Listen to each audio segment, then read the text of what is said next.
बहुत समय पहले हरिनगर गांव में विनय अपने बूढ़े पिता के साथ एक छोटी सी झोपड़ी में रहता था। विनय की मां की किसी बीमारी के कारण कुछ साल पहले देहांत हो गया था। तब से विनय अपने पिता हरिदास के साथ अकेले ही रहता था। विनय बहुत आलसी लड़का था। वो दिन भर बस अपने कमरे में सोया रहता था और कोई काम नहीं करता था। घर का सारा खर्चा उसके पिताजी ही उठाते थे। वे दिन भर दूसरे के खेतों में काम करते थे, लेकिन अब वे भी बूढ़े हो चुके थे। अब वे ज्यादा काम नहीं कर पाते थे। एक दिन विनय के पिताजी काम करके घर लौटते हैं तो देखते हैं कि विनय अभी तक सो रहा है। अरे उठ भी जा कामचोर, और कितना सोएगा? आखिर कोई इतना आलसी कैसे हो सकता है? जब से तेरी माँ गई है इस घर का पूरा खर्चा मैं ही उठा रहा हूँ। इतना बड़ा होकर एक बोझ साथ दिन भर घर में पड़ा रहता है। चल अब उठ और घर को साफ कर दे कम से कम। अरे पिताजी, आप तो मुझे सुबह सुबह आराम भी नहीं करने देते। अरे मूर्ख, दोपहर के 2 बजे हैं और मैं अभी घर पर खाना खाने आया हूँ और तू कह रहा है कि सुबह हो रही है। पिताजी, क्या आप सच कह रहे हैं? दोपहर के 2 बज गए और आप घर पर खाना खाने आए हैं? मुझे तो समय का पता ही नहीं चला। जरा अपनी आंखें खोल और बाहर झांक कर देख। पूरा गांव जानता है कि तू कितना बड़ा आलसी है। बेटा देख, अगर मेरी इतनी उम्र ना हुई होती तो मैं तुझे कभी काम करने को ना कहता, लेकिन सच तो ये है कि मेरी अब उम्र हो चली है। अब मुझसे इस घर की जिम्मेदारी और नहीं उठाई जाती। मैं काम करके आता हूँ तो बहुत थक जाता हूँ और कई दिनों से मेरे शरीर में बहुत कमजोरी भी है। क्या पिताजी, आप सीधे क्यों नहीं कहते कि आप मुझसे तंग आ गए हैं? ऐसी बात नहीं है बेटा, मैं चाहता हूँ तू एक बहुत मेहनती आदमी बन जाए ताकि गांव के सारे लोग तेरी इज्जत करें। ठीक है पिताजी, मैं आज ही कोई ना कोई काम ढूंढता हूँ। इतना कहकर विनय घर से बाहर निकल जाता है। वो जंगल में जाकर एक पेड़ के नीचे बैठ गया। पता नहीं ये गांव वाले अपने आप को क्या समझते हैं। जरा सा दिन भर काम क्या कर लेते हैं, मेरा तो मजाक उड़ाने में कोई कसर नहीं छोड़ते। लेकिन मैं भी एक ना एक दिन इन्हें बहुत बड़ा काम करके दिखाऊंगा। फिर देखता हूँ कौन मुझे क्या बोलता है। अभी तो मुझे बहुत थकान हो रही है। मैं एक काम करता हूँ, थोड़ी देर यहीं पेड़ की छांव में सो लेता हूँ। इतना बोलकर विनय वहीं सो जाता है। तभी वहाँ से दूसरे गांव का पंडित गुजर रहा था। क्या मूर्ख इंसान है, काम करने के बजाय यहाँ आराम से सो रहा है। तुझे कोई काम नहीं है क्या?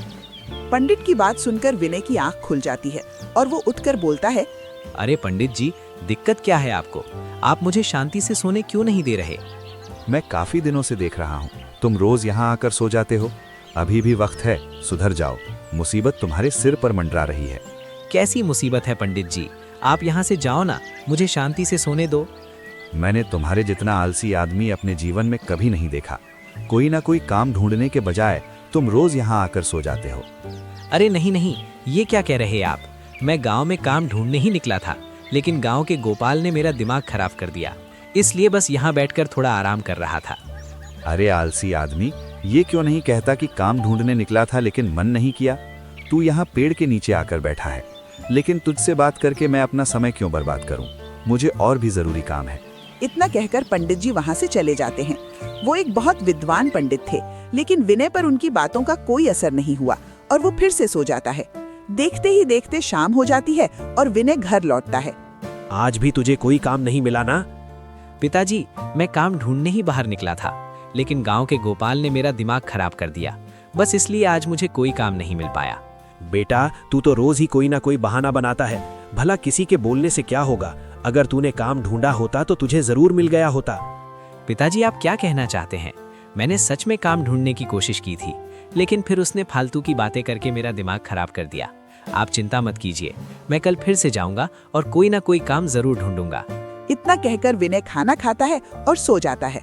अगले दिन सुबह खाना खाकर विनय काम की तलाश में निकल जाता है और हमेशा की तरह जंगल में जाकर उसी पेड़ के नीचे सो गया। उसके पिता ने समझा समझा कर थक चुके थे। अब धीरे धीरे उनकी तबीयत भी खराब होने लगी थी। एक दिन विनय ने उठकर देखा तो उसके पिता अभी तक सो रहे थे। अरे पिताजी, आप अभी तक सो रहे हैं? आप हमेशा मुझे कहते हैं कि जल्दी उठो, और आज आप खुद ही इतनी देर तक सो रहे हैं। आज तो आपने खाना भी नहीं बनाया। भला मैं खाली पेट काम कैसे ढूंढूंगा? पिताजी उठिए, आप मेरी बात सुन रहे हैं क्या? अरे विनय बेटा, आज मेरी तबीयत थोड़ी ज्यादा खराब है। तुम एक काम करो, बाहर जाकर कुछ खा पी लेना, क्योंकि बेटा मेरे अंदर तो इतनी ताकत नहीं बची कि मैं आज खाना बना सकूं। पिताजी, आप ऐसा क्यों बोल रहे हैं? आपकी तबीयत ज्यादा खराब है क्या? इतना कहकर विनय ने अपने पिता के सिर पर हाथ फेरा तो पाया कि उनका शरीर बुखार से तप रहा था। पिताजी, आपको बहुत ज्यादा बुखार है। आपका पूरा शरीर जैसे तप रहा हो। नहीं बेटा, बस मुझे हल्का सा बुखार है, 1-2 दिन में ठीक हो जाऊंगा, तू मेरी चिंता मत कर। नहीं पिताजी, आपको ज्यादा बुखार है। आप मेरे साथ अभी डॉक्टर के पास चलिए। विनय तुरंत अपने पिता को गांव के डॉक्टर विश्वनाथ के पास ले जाता है।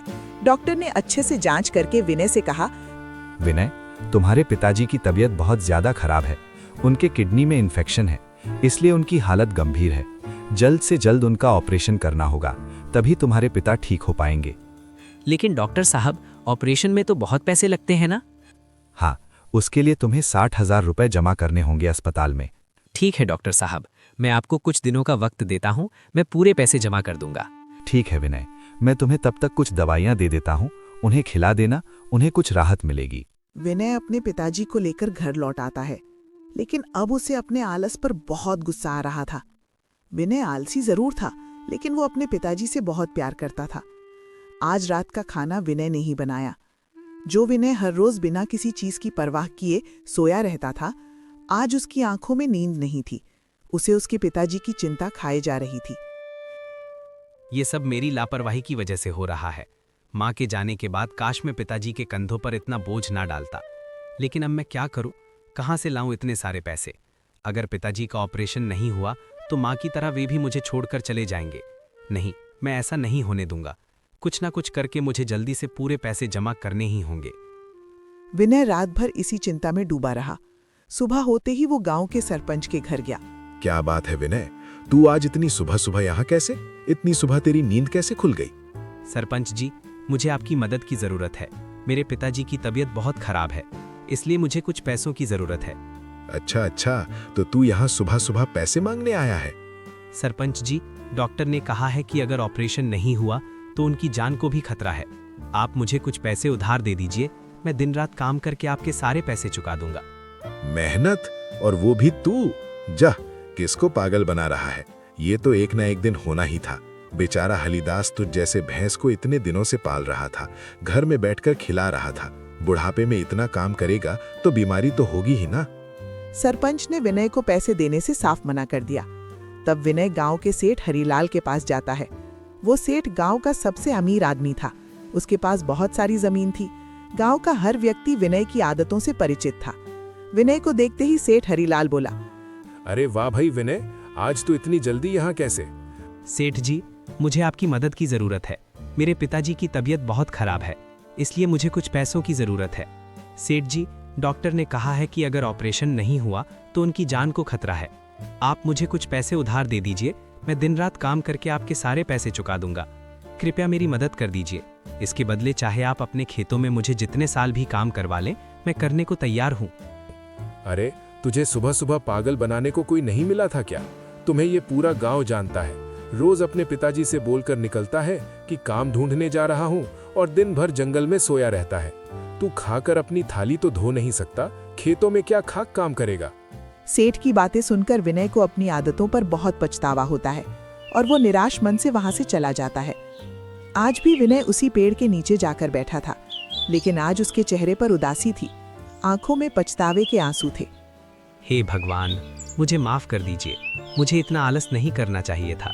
आज मुझे मेरी गलती का एहसास हो चुका है।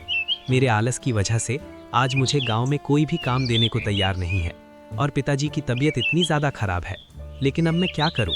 हे भगवान, मेरी मदद कीजिए। पिताजी सही कहते थे, अपनी इसी आलस की वजह से मैं बहुत बड़ी मुसीबत में फंस जाऊंगा। मुझे कोई रास्ता तो दिखाइए भगवान।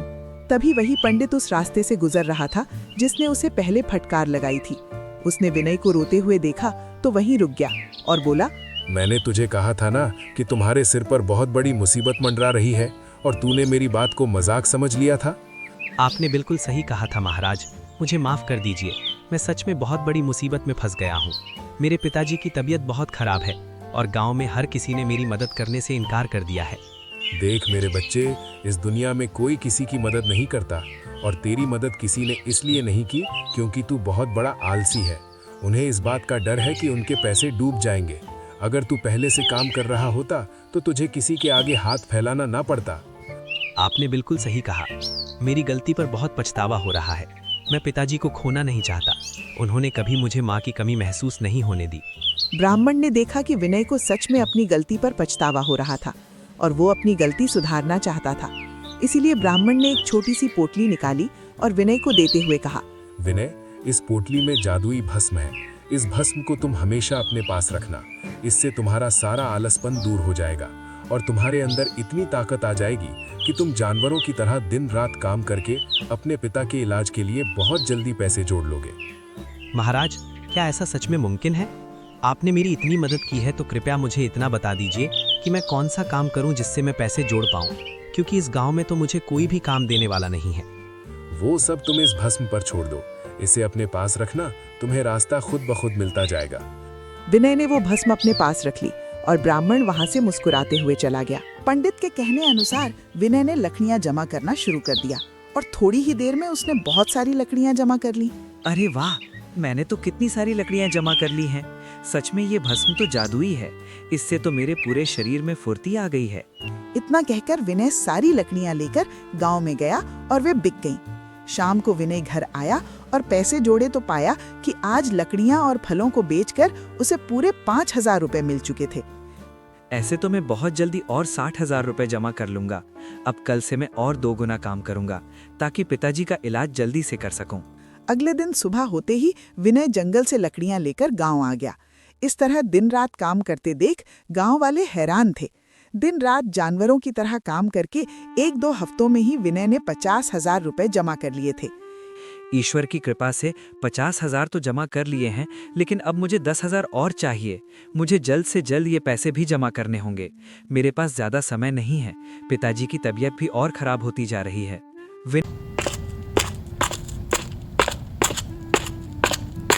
विनय ने हरिदास के पास जाकर देखा तो उनकी हालत पहले से ज्यादा खराब थी।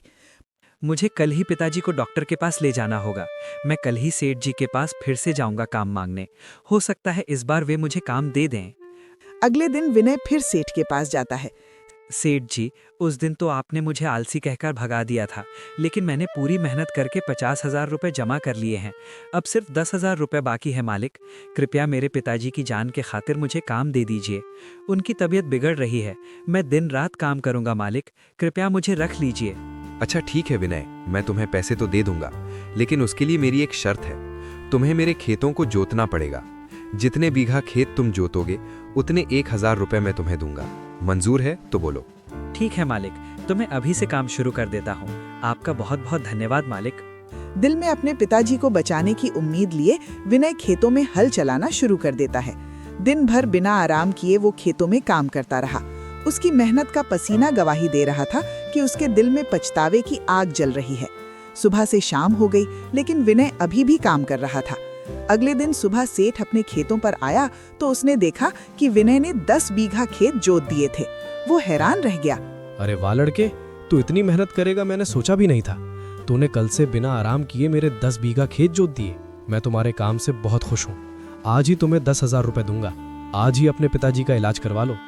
विनय तुरंत पैसे लेकर अस्पताल में डॉक्टर के पास जमा कर देता है और अपने पिताजी का इलाज करवाता है। कुछ दिनों बाद विनय के पिता पूरी तरह ठीक हो जाते हैं। बेटा, आज मुझे बहुत गर्व हो रहा है तुझ पर। आज तेरी वजह से मेरी जान बच पाई। आज तूने मुझे नई जिंदगी दी है। पिताजी, आप ये कैसी बात कर रहे हैं?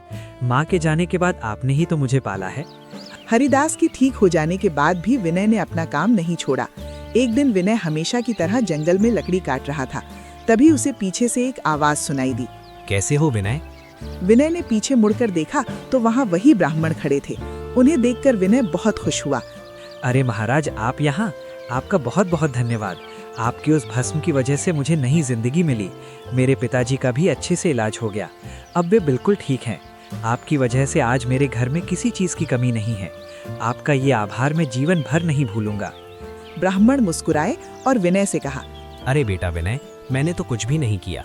यहाँ तक कि वो भस्म भी जादुई नहीं थी। मैंने तो बस तुम्हारा आत्मविश्वास जगाने के लिए कहा था कि वो भस्म जादुई है, ताकि तुम इसी के सहारे काम कर सको। ताकत इस भस्म के अंदर नहीं, बल्कि असली ताकत तो तुम्हारे अंदर है। मैं तो बस तुम्हारे अंदर सोए हुए मेहनती इंसान को जगाना चाहता था, इसलिए मैंने ऐसा किया। वो भस्म तो बस राख थी बेटा। जादू तो तेरे अंदर था जिस पर तूने कभी विश्वास ही नहीं किया। क्या आप सच बोल रहे हैं पंडित जी? इसका मतलब वो कोई जादुई भस्म नहीं था? विनय की आंखों में चमक थी और होठों पर मुस्कान। उसे अब समझ आ गया था कि सच्चा चमत्कार किसी चीज में नहीं, बल्कि इंसान की लगन और आत्मविश्वास में होता है।